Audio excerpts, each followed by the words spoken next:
kung nakikita niyo po yun, nandun. Nandun yung mga prizes. Tapos may nadagdag pa po cash prize. Wow! So, aalis pa po ba kayo ng maaga?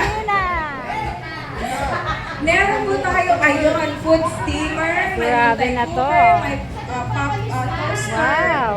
Ayun, so mag-start na rin po Wow, tayo wow. yan mamaya. And, yung R, yun po yung R, raffle. And then yung L na surprise, loot bags. Kasi, di ba po sabi, Christmas is for children, pero binabago ko na po yun ngayon. Ano to? Christmas is for childlike. So tayo po, dapat may loot bags, may maiuwi lahat after nitong party na to. So meron pa rin po tayo. And, ayun po. And then sa raffle po, yung pala, hindi po, kung sino yung nabunod, alam ko kung gaano kayo ka-generous, ayokong i-limit yung generosity ninyo, pero bawal pong mag-donate kapag nabunod kayo. Dapat kayo ang tumanggap. Para po, lahat tayo. Deserve naman lahat natin manalo ng raffle. Tapos, bukas po, kung ayaw nyo talaga, sabi niyo hindi nyo talaga siya magagamit, sige, pamigay nyo na po.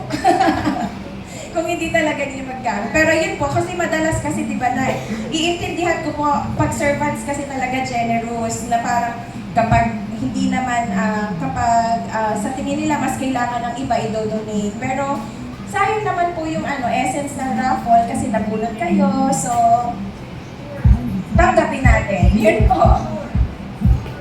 And then yun po,